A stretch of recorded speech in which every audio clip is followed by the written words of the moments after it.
ce conseil communautaire qui ne devrait normalement pas nous emmener très tard dans la soirée.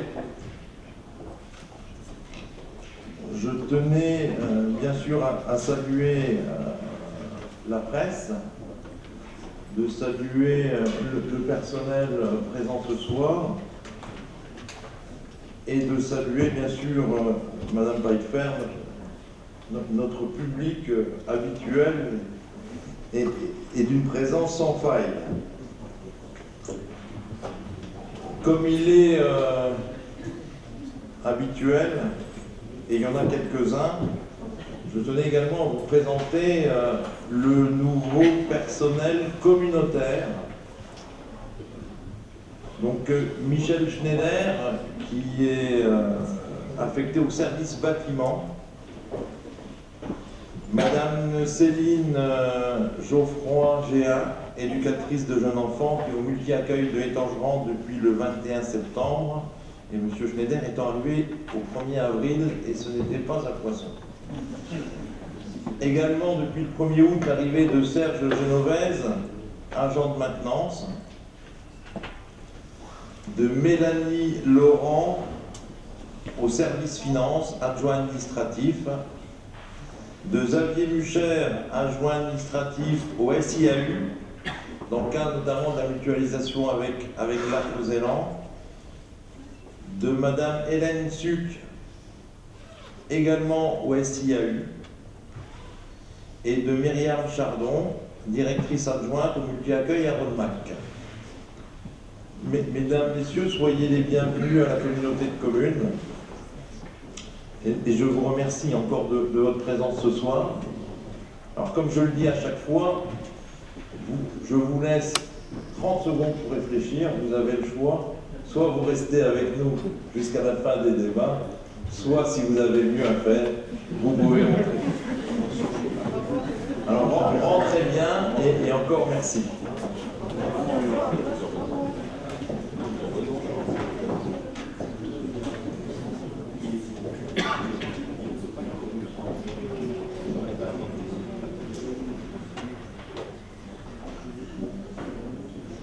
Ce soir, à l'ordre du jour, un des points le plus important, à mon sens, c'est le point numéro 7, qui concerne le schéma départemental de coopération intercommunale.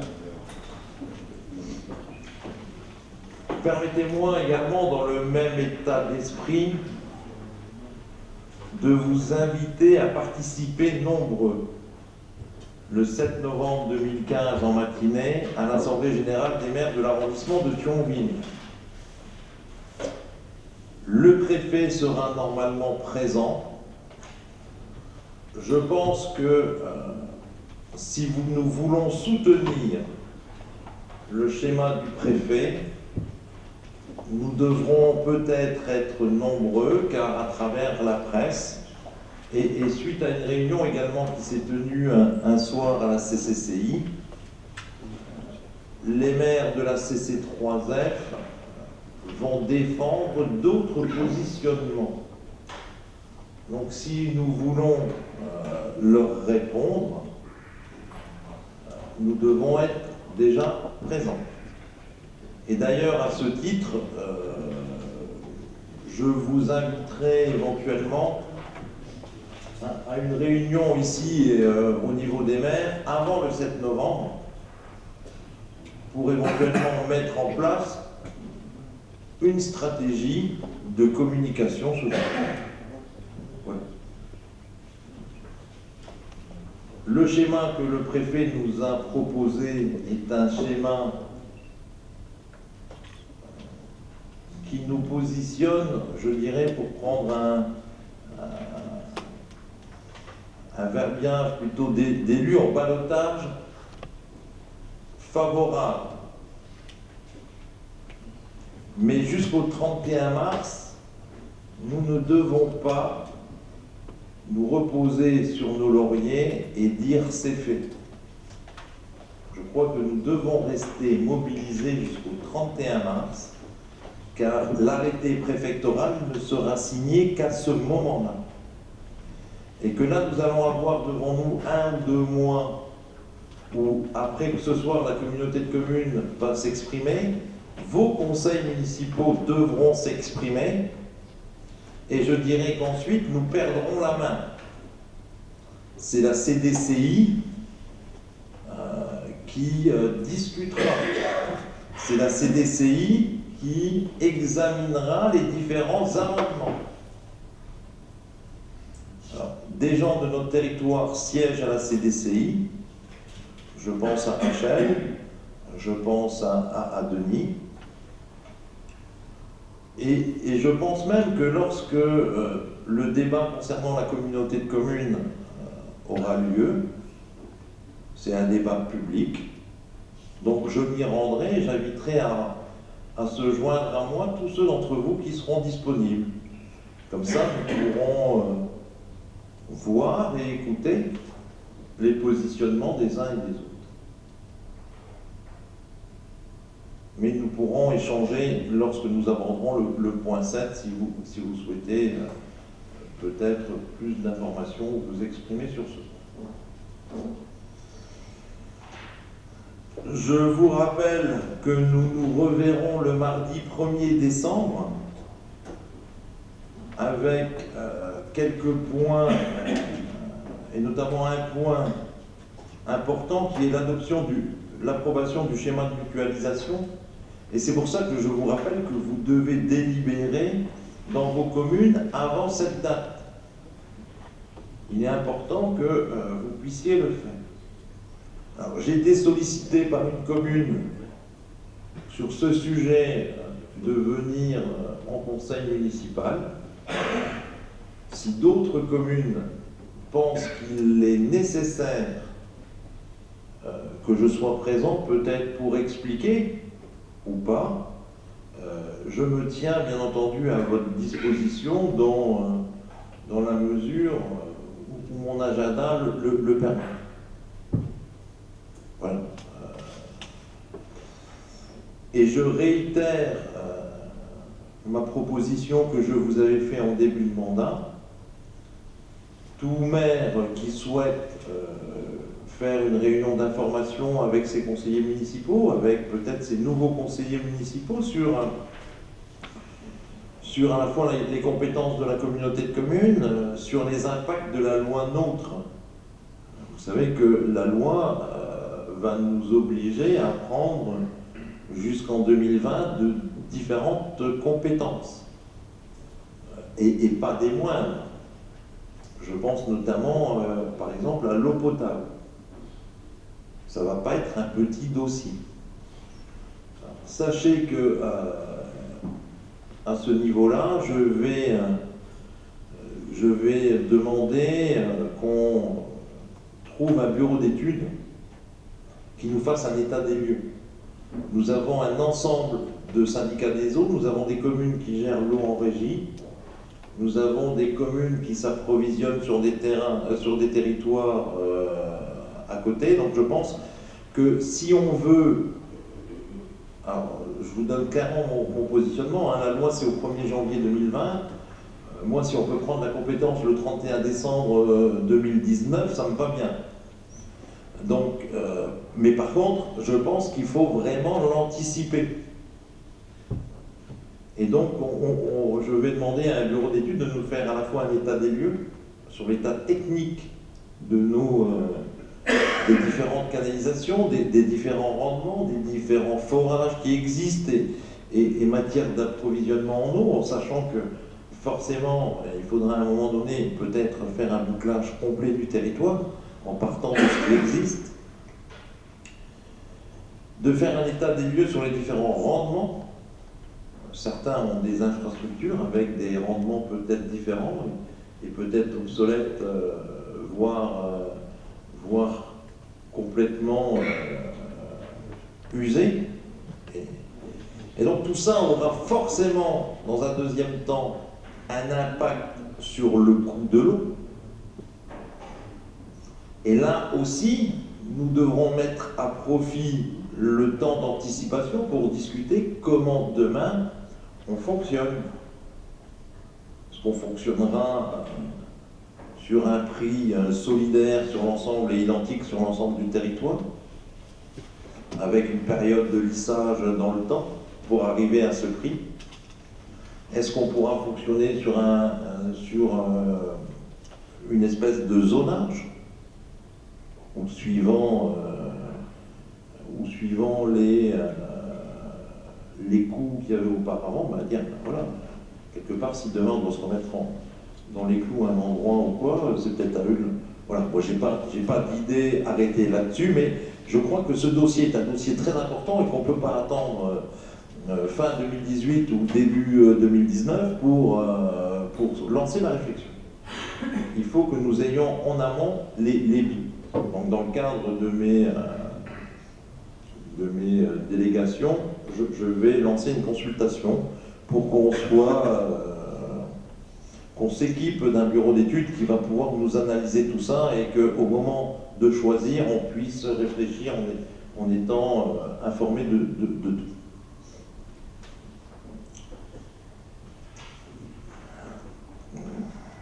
Je pense que nous avons le quorum, que vous avez toutes et tous signé la feuille d'émargement, à savoir que nous avons un certain nombre de procurations. Donc M. Zenner a donné procuration à Michel Chivy,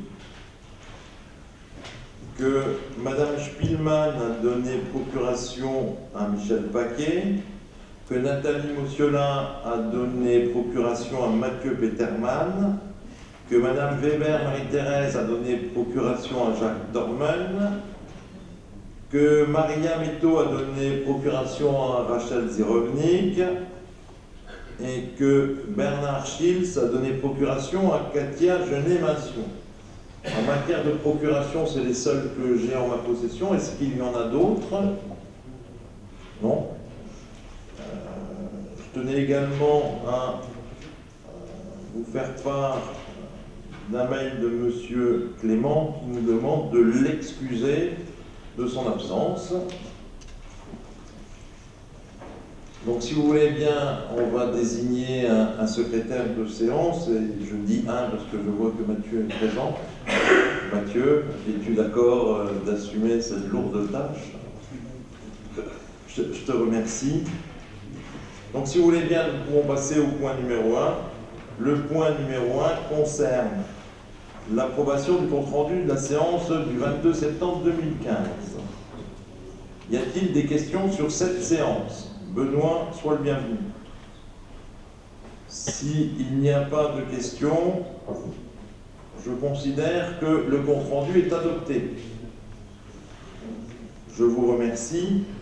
Le point numéro 2 concerne des décisions que j'aurais prises sur la période du 21 mai au 21 septembre. Vous avez été destinataire de ces rapports. Avez-vous des questions? Ah oui, qui s'occupe de faire défiler les écrans?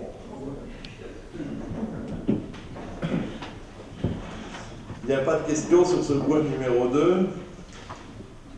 Je vous remercie. Le point numéro 3 concerne des décisions du bureau communautaire. Y a-t-il des questions sur ces décisions? Il n'y en a pas. Je vous remercie. Le point numéro 4 concerne des décisions du bureau communautaire en date du 16 juin. Y a-t-il des questions sur ces décisions? Il n'y en a pas, je vous remercie. Le point 5 concerne des décisions du bureau communautaire du 21 juillet 2015. Y a-t-il des questions? Je vous remercie. Le point 6 concerne des décisions du bureau communautaire en date du 25 août. Y a-t-il des questions? Je vous remercie. Et donc nous arrivons au fameux point numéro 7, qui concerne le schéma départemental de coopération intercommunale.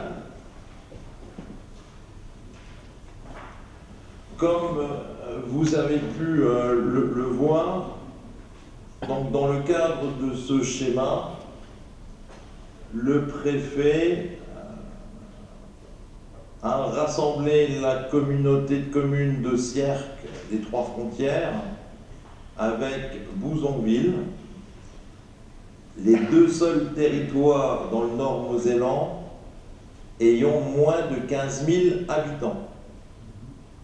Il s'en est tenu au principe numéro 1 de la loi, qui était posséder au moins 15 000 habitants sur un territoire. Il y a encore éventuellement un questionnement sur le territoire de la communauté de communes de Boulay, où là, ils ont été mis avec la communauté de communes du Haut-Chemin et de Penche, mais comme ils sont très proches des 15 000 habitants, le préfet est prêt à attendre le recensement qu'ils auront au mois de janvier et février, et s'ils atteignent ces 15 000 habitants, il les laissera seuls. Donc on voit que l'État n'a pas voulu aller au-delà de certaines prérogatives et appliquer vraiment le point 1 de la loi. Personnellement, j'en suis ravi. Je crois que pour nous, c'est une chance. C'est une chance car ça va nous apporter une stabilité jusqu'en 2020. Ça veut dire que les programmations, ça veut dire que les politiques que vous avez décidé de mettre en œuvre, ça veut dire que le pacte fiscal et financier que vous avez voté pourra se dérouler normalement sans qu'on soit à nouveau replongé dans une période d'incertitude. Et je crois que un des plus gros investisseurs du Nord mosellan, je crois que c'est bien qu'on ne plonge pas dans cette incertitude. C'est bien pour les entreprises. Aujourd'hui, regardez les appels d'offres. Les entreprises de BTP notamment ont énormément d'activités sur notre territoire. Et si demain nous serions repositionnés sur une autre ou un autre découpage que celui qui existe,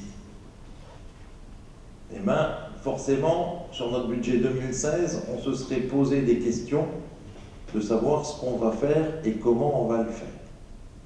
Donc, à l'heure où le haut débit va devoir se mettre en place, à l'heure où nos programmes de voirie doivent continuer, à l'heure où nos programmes d'enfouissement des réseaux sur voirie d'intérêt communautaire doivent se terminer, et bien quelque part c'est une stabilité et donc c'est aussi un engagement auprès des entreprises et donc c'est très bien et moi je m'en réjouis.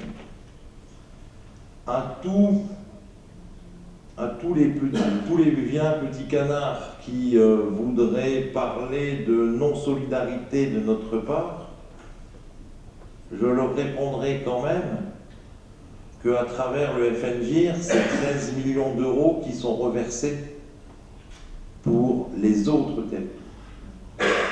Que sur des programmes comme l'abattoir, comme Europort, vous avez accepté qu'une participation soit au prorata du potentiel fiscal.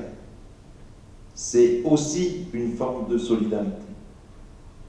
Je voudrais rappeler aussi à certains que quand, depuis 2009-2012, on les a invités à venir s'asseoir à notre table pour réfléchir de l'avenir, quand il y a encore un an, on les a invités à travailler avec nous sur le SIAU, ils n'ont, dans les premiers cas, pas répondu, et dans le deuxième cas, choisi une autre intercommunalité. Et le combat, à mon sens, aurait dû se tenir au moment du redécoupage des cantons. Voilà. Donc je pense qu'il y a eu autant d'occasions manquées qui font qu'aujourd'hui, je peux, à travers la délibération, alors c'est une proposition, bien sûr elle peut être amendée par notre Assemblée, elle peut être modifiée, mais de dire et d'affirmer que nous sommes d'accord de soutenir le schéma du préfet dans son entièreté et dans sa proposition actuelle. Voilà. Maintenant, je vous laisse la parole et je vous laisse réagir et intervenir. Michel. Moi, j'aurais une réaction très courte. Premièrement, je suis en accord avec tout ce qui est écrit, ou presque tout. Dans l'ensemble des points techniques qui sont évoqués dans cette délibération pour soutenir et pour argumenter notre position, je pense que le dernier point pourrait être évité. Pourrait être évité. Parce qu'on a un ensemble de points techniques qui nous concernent. Le dernier point, on donne l'impression de rejeter la faute sur les autres, et ça ne me semble pas nécessaire au vu de l'ensemble de l'argumentaire qui précède. Même si ce qui a marqué dedans est juste, je ne conteste pas le fait que ça soit réel. Ah ben c'est réel. Je le sais. Mais je pense qu'on n'a pas besoin de s'appuyer là-dessus pour argumenter une décision qui nous est propre. On a largement assez d'argumentaires qui sont présentés avant pour que notre décision soit forte, soit justifiée et soit défendable, sans mettre en cause l'attitude des autres pour nous expliquer notre position. Voilà. Moi, je proposerais simplement de maintenir l'ensemble de la délibération, mais de ne pas reprendre ce dernier. D'autres réactions? Le dernier point, c'est le point qui reprend ce que je viens de dire et de rappeler simplement l'historique qui est réel. Pour tous ceux qui en doutent, il y a une copie des courriers. Il y a des conventions qui ont été signées. Au moment de les signer avec... au départ, on devait les signer avec Lac-Mosellan, avec la CC3F et avec nous.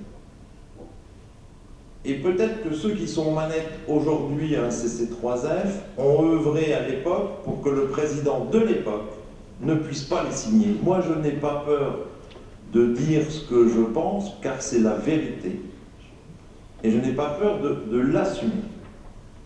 Et donc, si Champion, à l'époque, avait pu signer cette convention, le président Champion avait pu signer cette convention, peut-être même que le découpage des comptants en aurait été tout autrement. Donc, indirectement, ceux qui ont œuvré à l'époque en sous-main nous ont aussi privés de notre canton rural et du fait d'être rattaché à Lutte, qui est un bassin de vie qu'on n'a absolument pas. Voilà.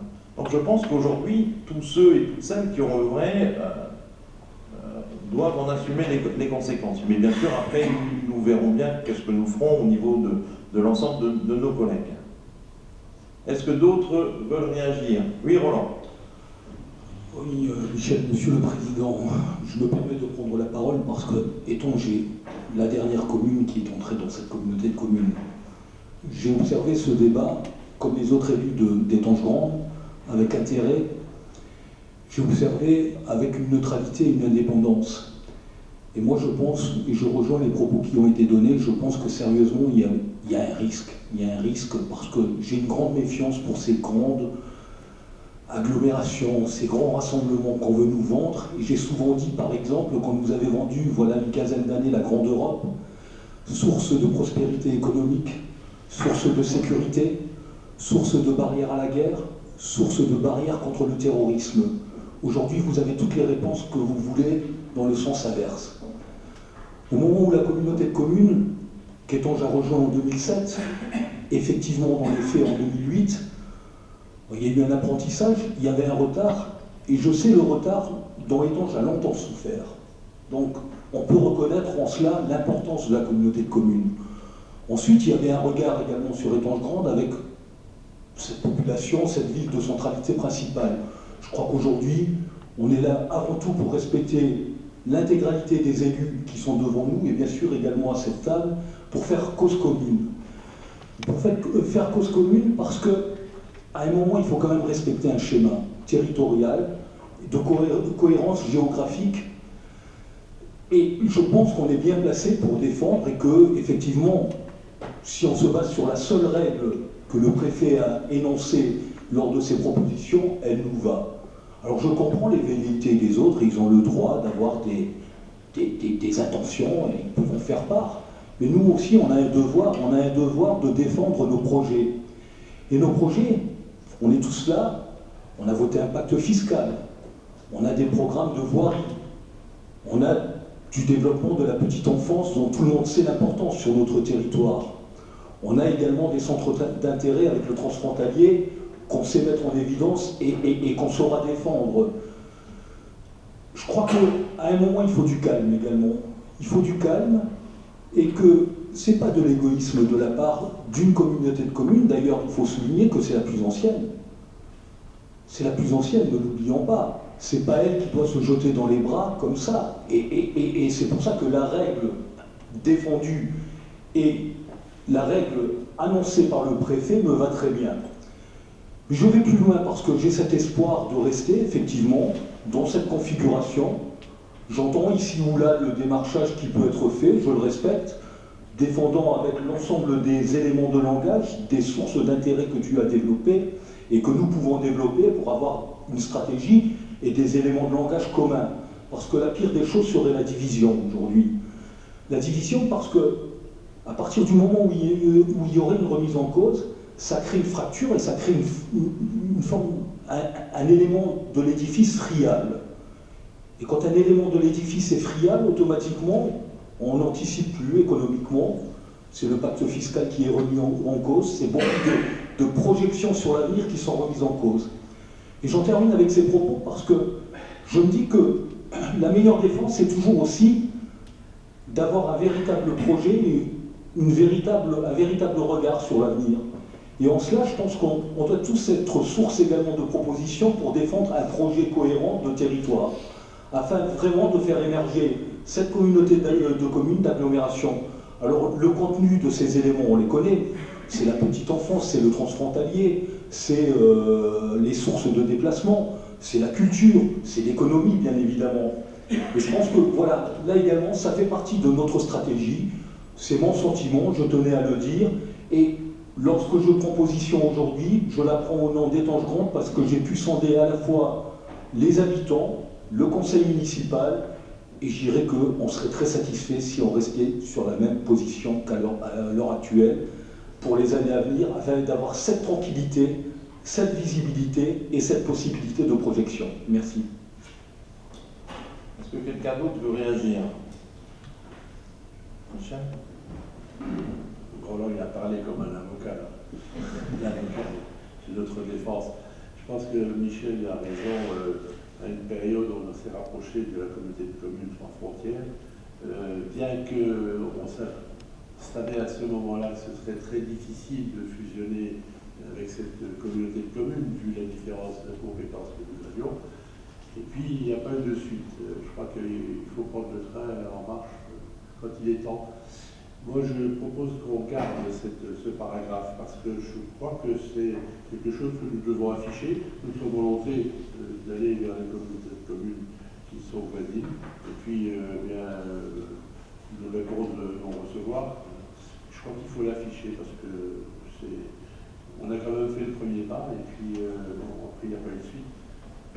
Moi, je comprends que la communauté de communes des trois frontières veut se rapprocher, voudrait bien fusionner avec la communauté de communes de Cactum, parce que j'ai entendu que le président disait commune pauvre avec une commune pauvre. Ce serait plus intéressant de se rapprocher de Cactum, bien entendu. Mais je rejoins tout à fait les propos de Roland et de Michel. Je crois qu'on a fait. On était une des premières communautés de communes à avoir autant de compétences. On les a beaucoup travaillées, on les a financées, on les finance actuellement, c'est pas évident. Et pour donner de l'argent à toutes les compétences. Et je crois qu'il faut qu'on reste comme nous sommes et dire vraiment que bon, la communauté de communes des trois frontières, ben, ils ont loupé le coche. Ok, est-ce que quelqu'un d'autre veut intervenir sur ce point? Non? Plus personne? Ah, Benoît. Non, c'est juste une question, parce on avait dit à l'époque que si l'avis du préfet était défavorable à notre communauté de communes, ça serait très compliqué d'inverser l'avis du préfet pour les règles de majorité. Donc je suppose qu'aujourd'hui c'est la même chose. C'est tout aussi compliqué d'inverser l'avis du préfet dans un autre sens, ou est-ce qu'une majorité pourrait se dégager au à la CDCI, ou est-ce qu'il y a très peu de chances qu'il y ait une majorité qui puisse se dégager par rapport à l'avis du préfet? Alors, de là, il y a les chiffres. Pour que la CDCI contre la proposition du préfet, il faut un amendement. Déjà, ils ne peuvent pas dire juste non. Il faut qu'ils fassent une contre-proposition. Hein? Ça, c'est faisable. Ça, c'est faisable. Et d'ailleurs, si vous avez lu la presse, il est question que les Trois Frontières éventuellement en fassent une à travers soit d'adhérer directement et de demander plutôt et de justifier que leur bassin de vie est plutôt tourné vers nous que vers Bouzonville.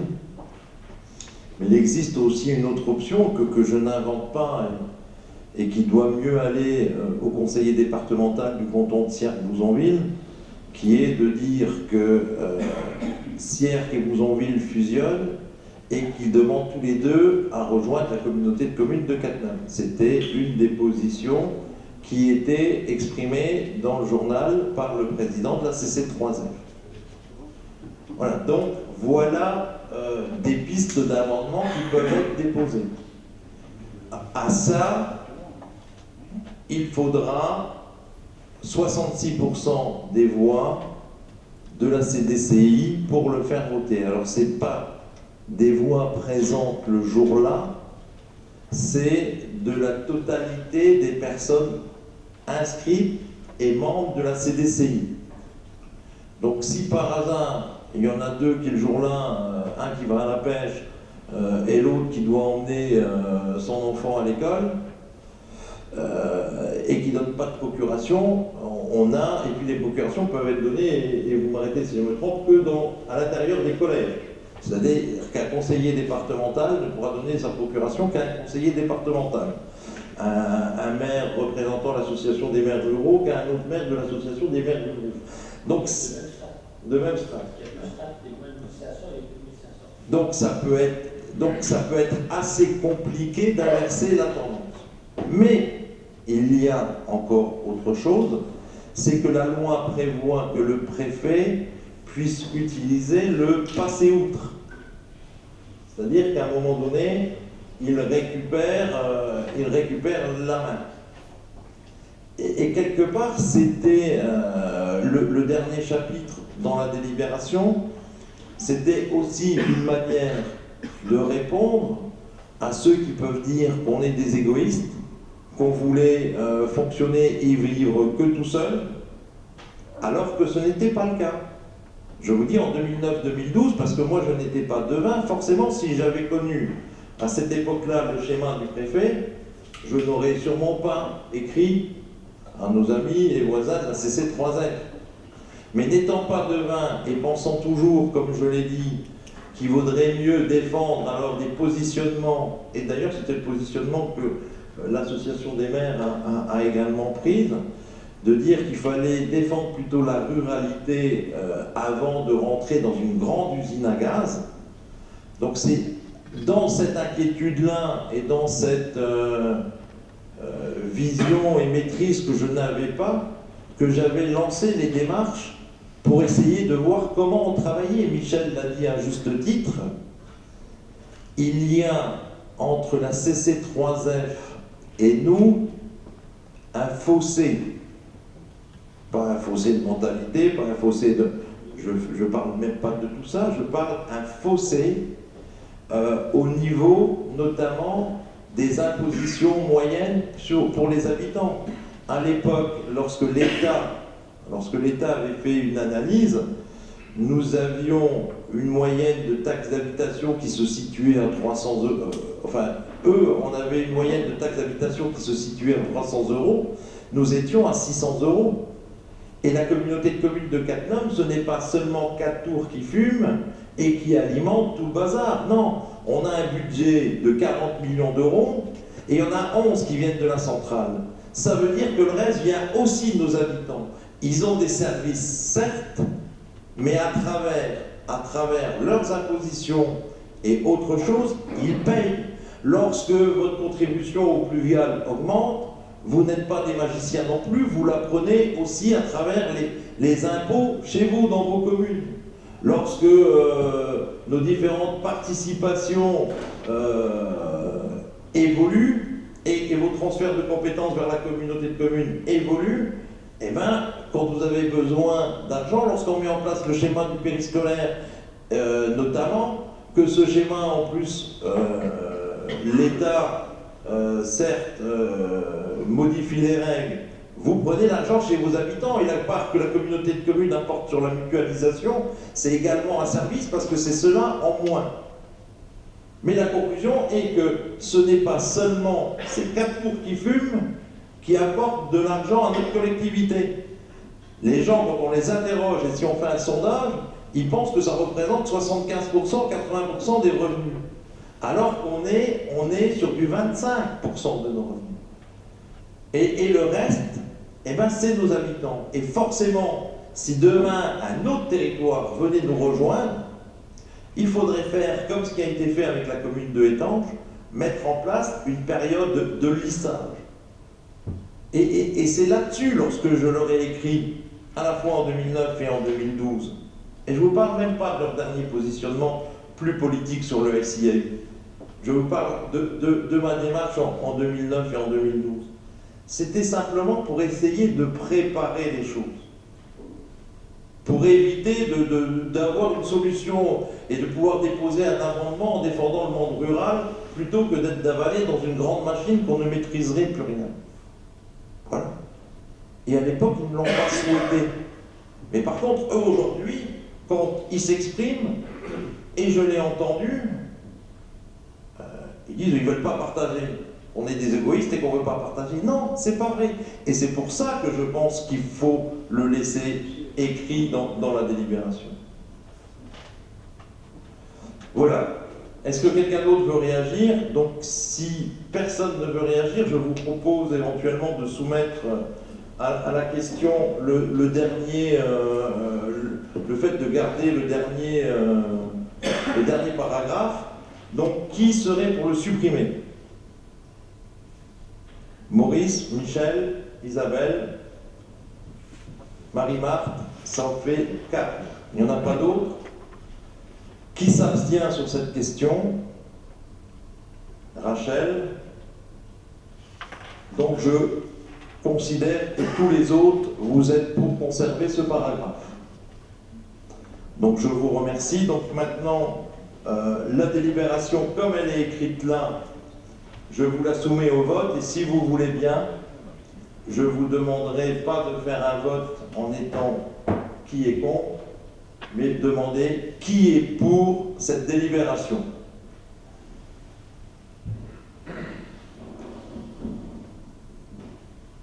Donc, si je ne me trompe pas, à part toi, Maurice, c'est ça, hein, toi tu ne te prononces pas. Non. Ok. Qui s'abstient? Qui est contre?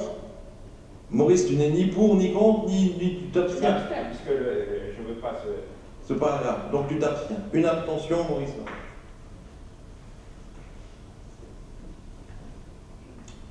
Voilà, donc je vous remercie. Nous venons de prendre et d'envoyer un message à la fois à l'État et un message très clair. Il va falloir maintenant que vos conseils municipaux délibèrent. Je pense qu'il serait bien que les conseils municipaux se positionnent rapidement. Moi, je vous propose éventuellement de prendre la même délibération. Maintenant, les communes qui voudront là, ça sera du ressort des communes, enlever le paragraphe, eh bien, l'enlèveront. Mais je vous propose autrement, si on est d'accord partout, hormis le dernier paragraphe, eh ben, de délibérer sur cette délibération avec ou sans le paragraphe pour ceux qui veulent. On est d'accord là-dessus, donc si vous le voulez bien, faites-le très très rapidement. En tous les cas, merci beaucoup. Le point numéro 8 concerne le rapport annuel d'activité de la communauté de communes de Cattenom et environ.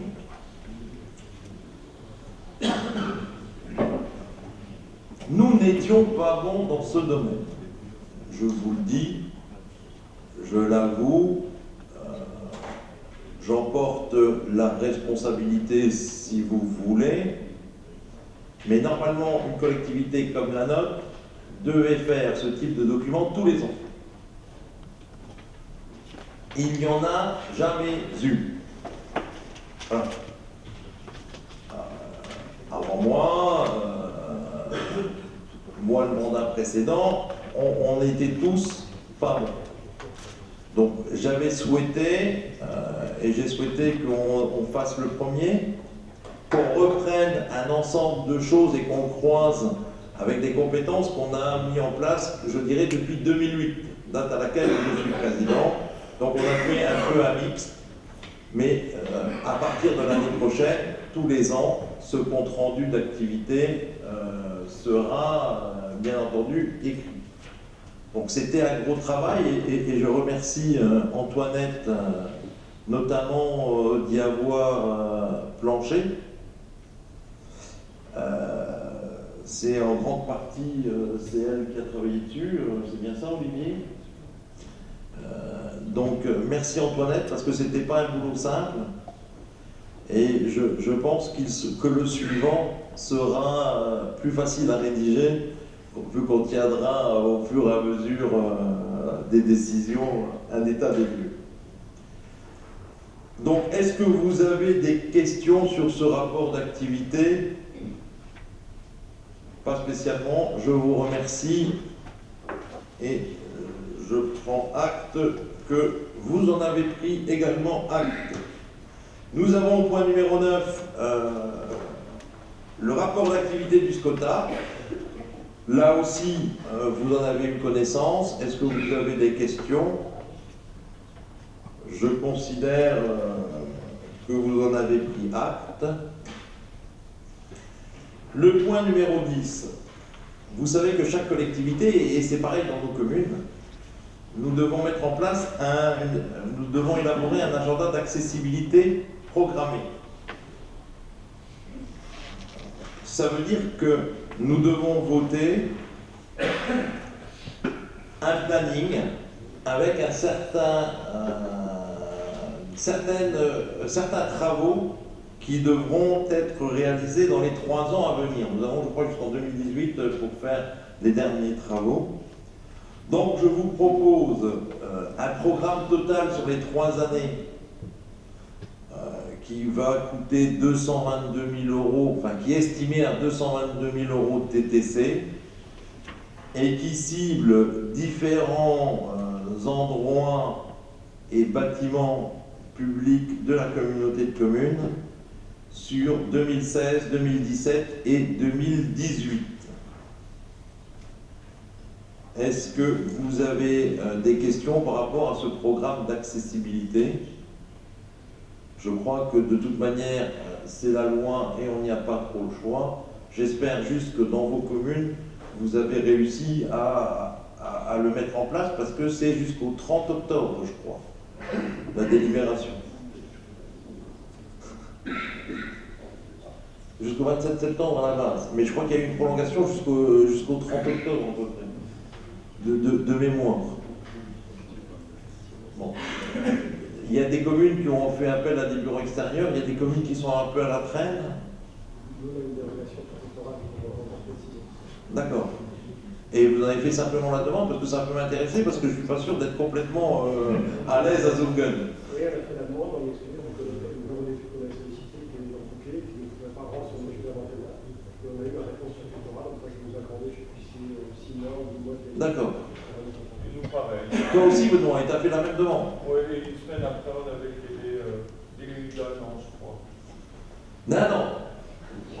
Vous êtes mieux vu qu'Eltran. Je Ah, ne veux rien dire. à vérifier, je crois. Moi, j'avais demandé 6 mois. Ah, J'ai demandé 2 ans. ok, donc si vous voulez bien, je considère que tout le monde est pour. Est-ce qu'il y en a qui veulent s'abstenir ou voter contre? Je vous remercie. Le point numéro 11, pour cela, je passe la parole à Michel. Merci. Donc, il s'agit de décision modificative numéro 2 pour le budget principal en dépenses. Ils sont surtout inscrits des crédits supplémentaires, notamment 67 000 € pour le surplus de la redevance du Occidéon pour le transport et le traitement des déchets. Il s'agit d'un rectificatif 2014. 15 000 € suite à l'augmentation du tonnage papier et pneus et 4 000 € pour le remboursement des charges pour les loyers à la mer. Ces crédits supplémentaires sont compensés par le chapitre dépenses imprévues qui s'élève à un montant de 91 380. Comme tu veux, Michel. Tu veux qu'on fasse voter tout de suite? Voilà. Est-ce que par rapport à cette décision, vous avez des questions? C'est des équilibrages budgétaires. Donc, est-ce que sur cette décision, quelqu'un est contre? Est-ce que quelqu'un s'abstient? Je vous remercie. La suivante. Et pour la section d'investissement, décision modificative numéro 2 du budget principal s'équilibre en dépenses et en recettes à un montant de 295 340,50 €. Il s'agit principalement de travaux en maîtrise d'ouvrage délégués, tant pour les dépenses que pour les recettes. Il s'agit principalement de décalage et de régularisation des futurs. Ces dépenses sont là aussi compensées par le chapitre de dépenses imprévues, pour un montant de 120 105,43 €. Est-ce que vous avez des questions? Je ne vais pas faire voter parce qu'en fin de compte, c'est la même délit. On votera à la fin. Est-ce que vous avez des questions? Non? On peut continuer.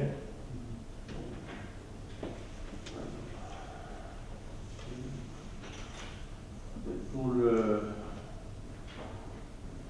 budget d'assainissement, donc décision modificative numéro 2, en section de fonctionnement,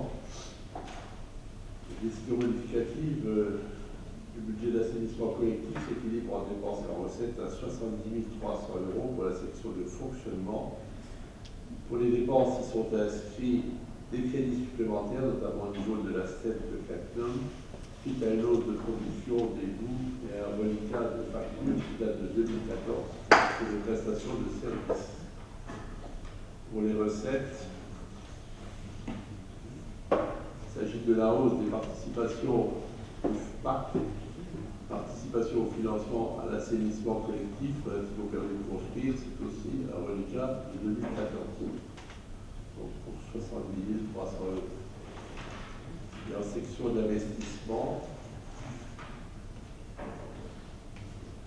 donc une demande de crédit supplémentaire, principalement pour les travaux pour le poste de relevage de Berck-sur-Moselle, travaux pour le poste de relevage de Zensich, donc Berck-sur-Moselle 60 000 €, Zensich 350 000 €.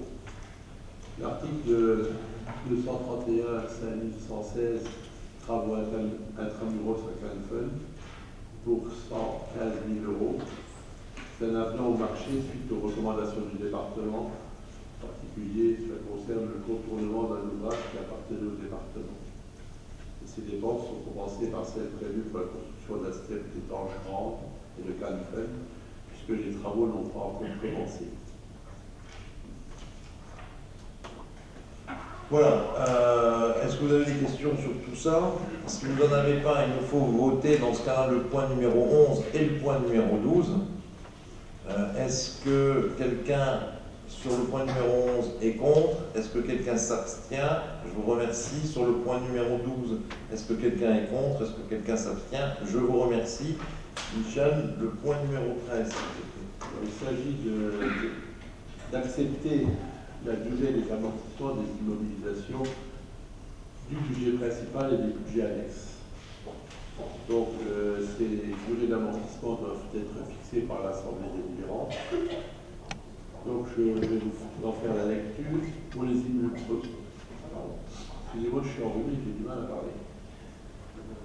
Pour les immobilisations incorporelles, pour les logiciels, on vous propose 2 ans. Pour les immobilisations corporelles, les voitures, 5 ans. Les camions et véhicules industriels, 8 ans. Le mobilier, 10 ans. Le matériel de bureau électrique ou électronique, 5 ans. Matériel informatique, 5 ans. Matériel classique, 10 ans. Les coffres-forts, 30 ans. Installation et appareil de chauffage, 20 ans. Appareil de levage d'ascenseur, 30 ans. Appareil de laboratoire, 10 ans. Équipement de garage et atelier, 15 ans. Équipement des cuisines, 15 ans. Équipement sportif, 15 ans. Installation de voirie, 30 ans. Les plantations, 20 ans. Les autres agencements et aménagements de terrain, y compris les participations de concession, 30 ans. Les terrains de gisement, mines et carrières, sur la durée du contrat d'exploitation. Les bâtiments légers et les abris, 10 ans. Agencement et aménagement de bâtiments, installations électriques et téléphoniques, 20 ans. Pour les biens de faible valeur dont le montant est inférieur à 3 000 euros, je vous propose qu'il soit non amortissable. Donc, les biens immobiliers relatifs à l'assainissement, 50 ans, et les immeubles produits de revenus, 30 ans. Pour les subventions d'équipement, biens mobilier, matériel ou études, 5 ans, biens immobilier ou installation, 15 ans, projet d'infrastructure d'intérêt national, 30 ans. Donc, il s'agit donc d'amortissements qui débuteront le 1er janvier 2016 pour des biens qui ont été acquis à partir du 1er janvier 2015. Oui, on avait un ensemble de délibérations qui n'étaient pas du tout concordantes sur ces sujets. On a repris tout ça, on l'a mis au bout du jour. Moi, je pense même que dans ma commune, je vais m'en inspirer parce que je ne suis pas sûr d'être dans les clous sur les délibérations de durée d'amortissement. Voilà. Oui, Michel, tu avais une question? Juste une petite remarque, moi ça me semble long, 5 ans pour le matériel informatique. 5 ans? Oui. Je trouve qu'il est obsolète avant. Oui, alors, mais aujourd'hui, dans notre politique, on ne le change pas avant 5 ans. Donc il faut au moins que la durée dans laquelle... parce que sinon, c'est des genres de produits qu'on pourrait changer presque tous les 18 mois. Ouais, mais il y a de telles... Donc on a dans notre règlement financier le fait qu'on a des programmes de 5 ans, donc on a voulu superposer à la fois l'amortissement et la programmation. Voilà, est-ce qu'il y a d'autres questions sur ce point? S'il n'y a pas d'autres questions, je vous propose qu'on passe au vote. Est-ce que quelqu'un est contre? Est-ce que quelqu'un s'abstient? Je vous remercie. Le point 14 concerne un avenant à notre règlement de fonds de concours. Donc, vous savez que le nouveau règlement financier qui concerne l'attribution des fonds de concours a été accepté par le Conseil communautaire le 16 juin 2015. Il convient de le modifier légèrement et apporter quelques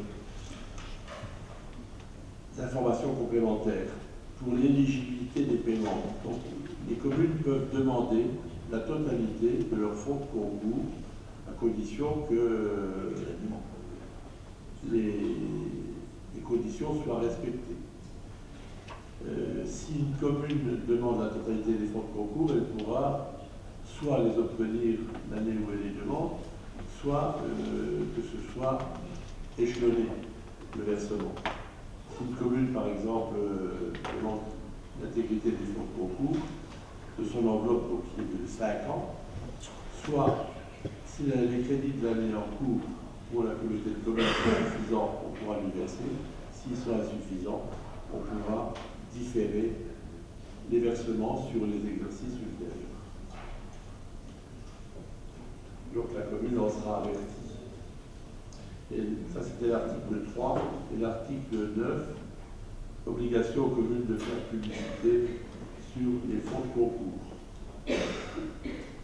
Mais je crois qu'il n'y a rien de bien révolutionnaire. Simplement, à un moment donné, quand la communauté de communes aide une commune, au moins qu'on ait notre logo quelque part, disant qu'on subventionne. Je crois que c'est la moindre des choses.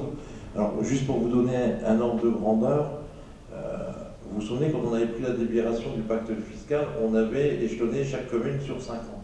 Mais certaines communes veulent peut-être faire des travaux et éventuellement demander les fonds de concours en une fois. Et ça serait dommage de ne pas leur donner si en plus, comme par exemple sur 2015, on a encore plein d'argent. Le bureau vient de se positionner ce soir sur les premières demandes de fonds de concours.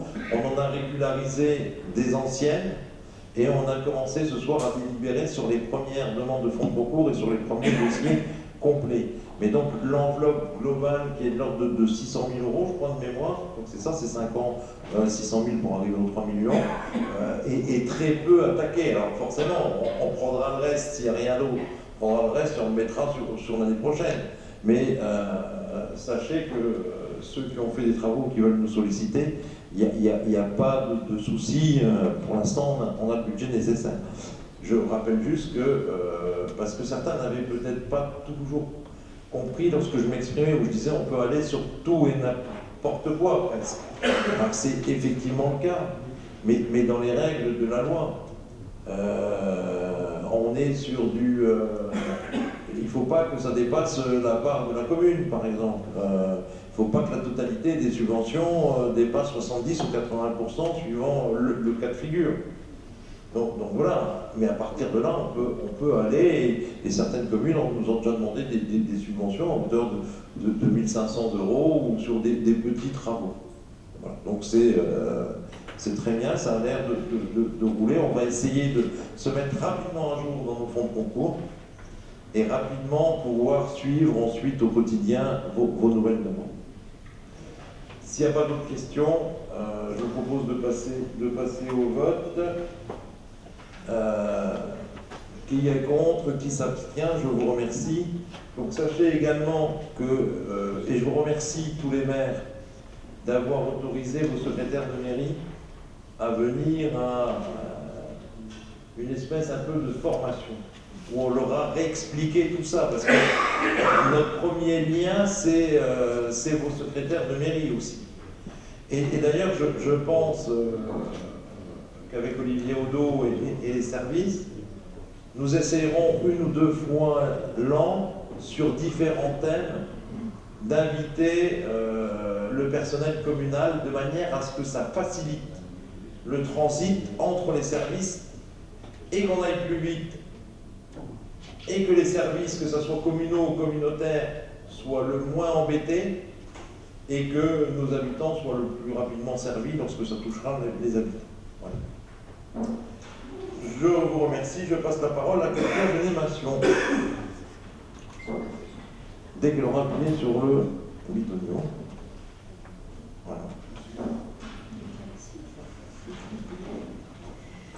Donc en fait, dans le cadre du développement de l'office de tourisme, nous souhaitons commercialiser des produits touristiques, donc des journées. Et pour ce faire, nous allons cibler donc les groupes des autocaristes, des comités d'entreprise, des scolaires, etc. Donc il y a des forfaits, on vous a mis à titre d'exemple la forfait de visibilité de Broadmap aujourd'hui, qui se fait via l'office de tourisme, avec un déjeuner à la petite Carcassonne et éventuellement un après-midi à l'ouvrage du Mérof ou un autre ouvrage. C'était juste pour vous montrer un exemple de journée qui pouvait être organisée aujourd'hui déjà. On peut descendre. On peut descendre, on peut le... Hein? Donc voilà, donc,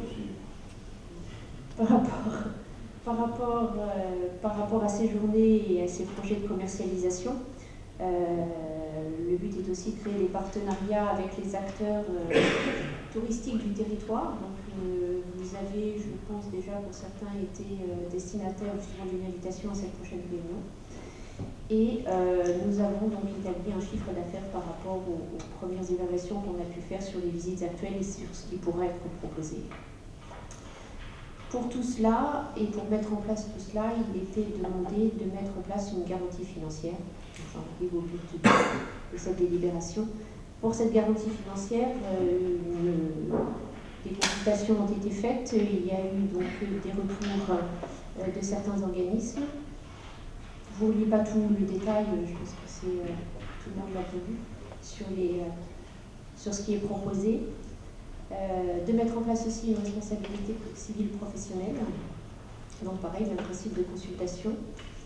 Et donc voilà, donc je vous demande de vouloir accepter d'engager la demande de commercialisation de produits touristiques de la part auprès de la France, de régler les frais d'immatriculation d'un montant de 100 €, de souscrire la garantie financière de 30 000 € auprès de la caisse d'épargne, la responsabilité civile professionnelle annuelle auprès de Groupama, et de signer l'ensemble des documents afférents à ce projet de commercialisation de produits touristiques. S'il y a des questions. Mais alors, je ne sais pas s'il y en a qui sont passés à l'office de tourisme dernièrement en Rodemack. Je pense qu'il y a eu un gros effort à la fois de travail, de présentation, de qualité qui se dégage de la mise en œuvre de l'OT. Je crois qu'on est sur la bonne piste et qu'on devrait quelque part continuer dans ce sens-là. Et je crois que d'avoir défendu de garder notre OT, c'est pas une mauvaise chose, parce que dans le cadre de la loi NOTRe, il est vraiment important qu'on puisse le maîtriser. Donc on va creuser cette piste, parce que c'est un vrai chapitre de la loi NOTRe, et je crois que c'était vraiment une bonne décision de ne pas vouloir adhérer à quoi que ce soit. Voilà, est-ce que vous avez des questions sur l'Office du tourisme? Alors sachez que j'ai demandé à la fois à Katia Genémation et de pouvoir en parler avec sa commission, de réfléchir et de se fixer comme mise en œuvre avec les professionnels du tourisme et tout ça, de réfléchir sur 2016 à la remise en place d'une taxe de séjour. Notre territoire n'en avait pas.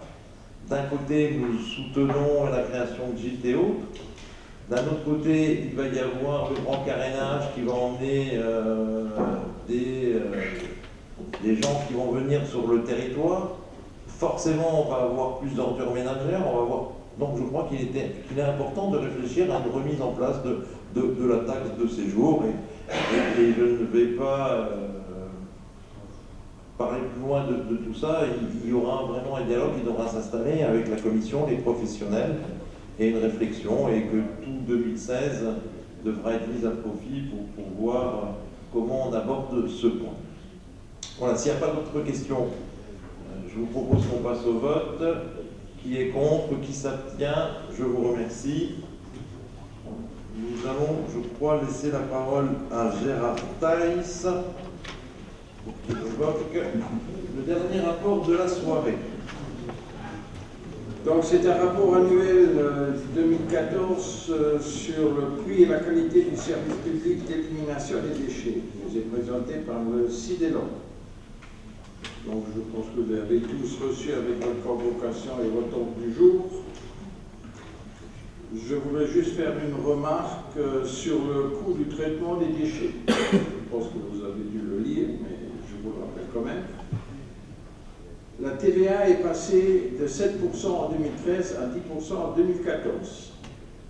Et la TGAP, la taxe générale des activités polluantes, de 15 € la tonne en 2013 à 20 € la tonne en 2014.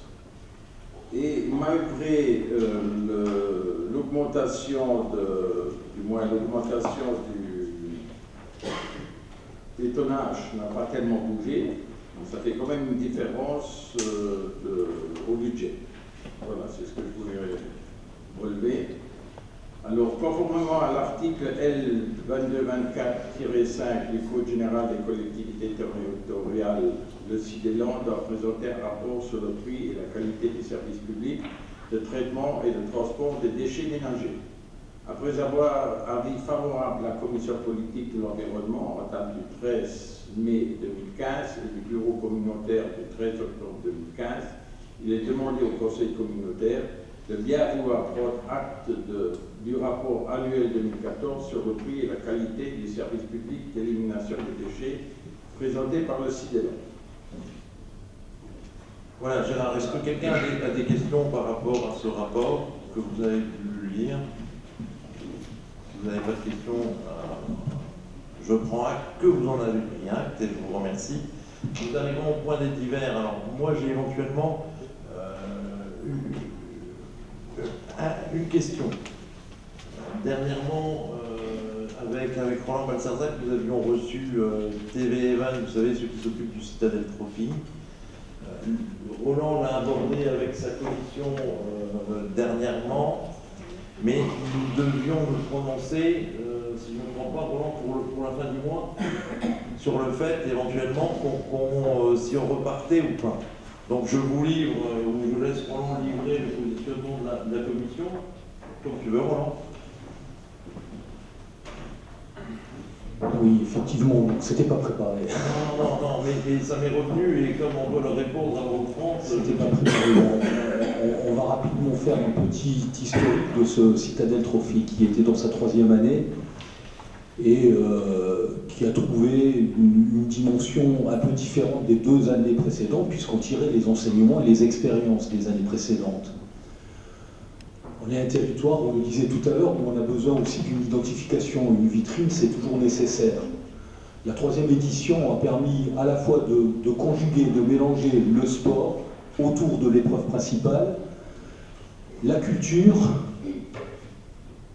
la politique diplomatique, avec la représentation diplomatique qui est venue l'ambassadeur de France, l'ambassadeur d'Italie également, et ses liens avec la Chambre de commerce française au Luxembourg et quelques acteurs de la vie économique luxembourgeoise, et également les éco-meetings que Denis Bord a mis en place. Je pense que derrière tout ça, on a réussi quelque chose qui était pas mal. La couverture presse a été bonne parce que l'événement a démontré un certain potentiel et au travers des différentes activités, ça a permis d'avoir quand même un regard, de focaliser un peu l'attention sur la communauté de communes, et c'est jamais négligeable de présenter son territoire. Derrière ça, bien évidemment, il faut tirer le bilan. Il faut tirer le bilan et les enseignements pour savoir si on doit repartir. C'est la question qui a été posée par Canal Event, et c'est la question que j'ai posée au sein de la commission sport. Donc, globalement, au sein de la commission sport, il n'y a pas eu d'observation contre, si ce n'est que il y avait l'hypothèse de dire, y a-t-il un autre moyen, un autre vase communicant que le partenaire actuel? C'est une question qu'on était en droit de se poser. Il y avait également le fait de s'engager sur une période de 1, 2 ou 3 ans. Or, pour des raisons d'ailleurs qui sont en lien avec aujourd'hui la redéfinition des territoires, il y a une précaution d'usage qui peut être prise, c'est-à-dire de dire, nous, on est sûr de rien, on peut éventuellement donner un accord de principe pour repartir sur une 4e édition déjà. C'est une possibilité qui a été soulevée lors de la commission sport. Je dirais que globalement, ce que j'en retirais, c'est qu'il n'y avait pas d'objection, il y avait quelques commentaires qui peuvent être finalisés. J'oubliais également le déplacement des écoles. Puisque c'était un élément moteur et qu'on a pu élargir et qu'on pourrait élargir. La condition, si l'ensemble de ce du conseil communautaire, et par votre décision de donner l'autorisation de repartir déjà sur une année, afin qu'on puisse donner une réponse, c'est de dire, Michel, qu'on prenne le projet bien avant, qu'on démarre avec un groupe de travail dès le mois de février, pour concrétiser, parce que l'an dernier, on a été un peu pris de court, mais en étant pris de court, c'est un peu le système français, on sait toujours très bien se débrouiller, j'allais dire un gros mot, excusez-moi. Donc voilà, c'est la question qu'on peut avoir, et c'est aujourd'hui, vous êtes tous là, et vous pouvez donner votre avis, mais je pense qu'il y a des participants à la commission sport, autour de cette table. Bon voilà, je vous ai fait ce petit résumé, cette petite synthèse, et j'attends éventuellement vos remarques, et le président les attend également.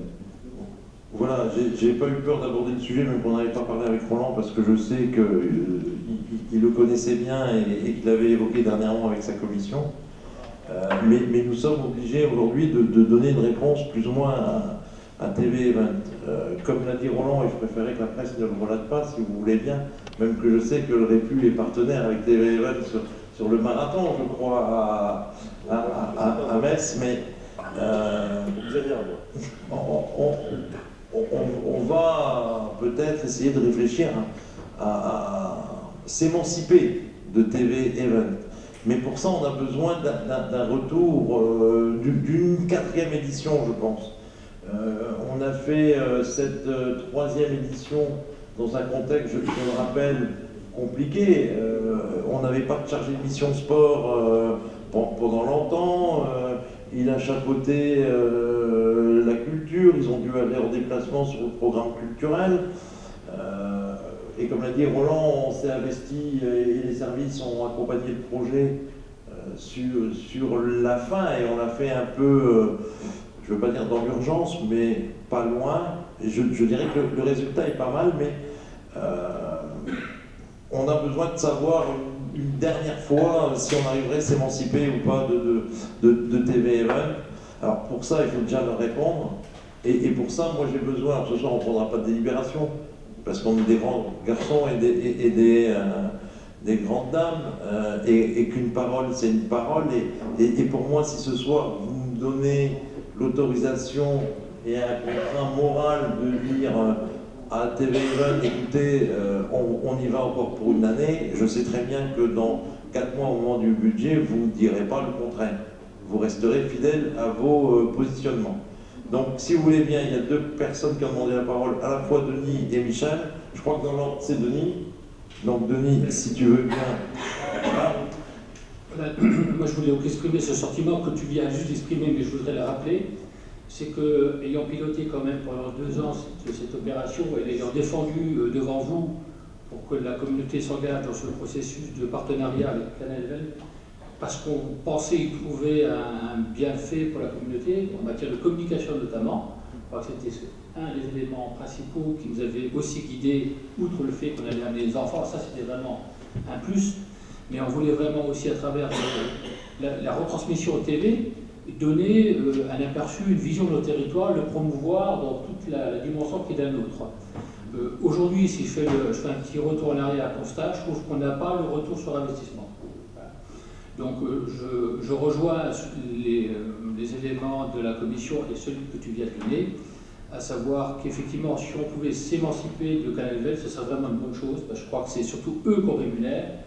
Je crois qu'aujourd'hui, on a un partenaire avec le Golfe qui, à mon avis, sont tout à fait à même de mener, de nous accompagner dans cette politique du développement du Golfe sur notre territoire.